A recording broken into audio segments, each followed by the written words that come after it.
You have 6 seconds. Six.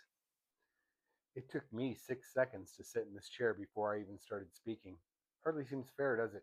Because that's how long a hiring manager is going to read your resume. And if you don't grab them in that 6 seconds, you're in trouble.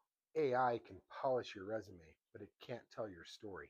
Only you can do that. I've hired people before, and I can tell you this: the resumes that sound fake usually are fake and get treated accordingly.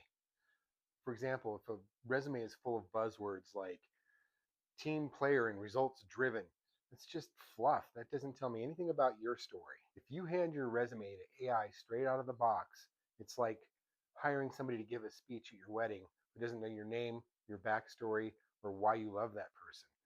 So it might make it sound polished, but it won't make it sound true.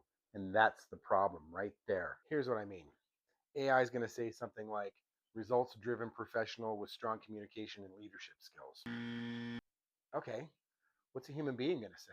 A real person's going to say something more like led a 3-person crew through job changes, material delays, customer questions and concerns, all while keeping the job on schedule. That's way more detail, way more depth than anything AI can give you. One of those sounds like a resume template. The other one sounds like a human being with experience in depth, somebody who's been in the trenches. This is where the skill leverage sheet comes in. You don't start with a resume draft. You start by extracting your actual messy, real world, dirt under your fingernails grit. And then you translate that grit into a language that people are actively looking for. That worksheet is the bridge between what you've actually done and how to say it clearly. And if I haven't said it enough, it's in the link below. You're not just collaborative. You're the person who managed a job when everything was going wrong and the ceiling was literally falling down on your head. That's a skill that employers look for. That's a talent. And here's one thing AI can't give you: it cannot give you grit. It can't feel the pressure of a deadline, a customer waiting for answers, or a job site going sideways. It only knows what words usually go together. So here's how to use AI the right way. First, just dump the truth.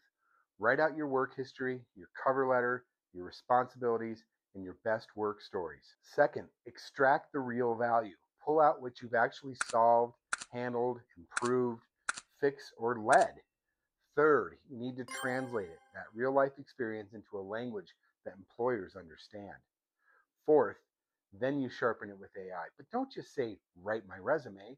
Say this instead: find the repetition, kill the soft language, and point out where my actual experience is stronger than the wording I chose.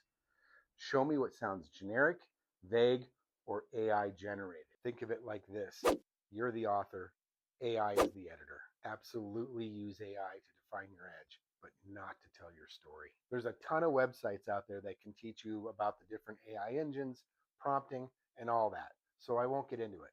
My job today is to teach you not how to sabotage yourself with AI. So if you have a resume to update, or if you're just putting your first one together, grab the worksheet below and go through it. It's going to help you so much. But it's important that you tell your story in your words.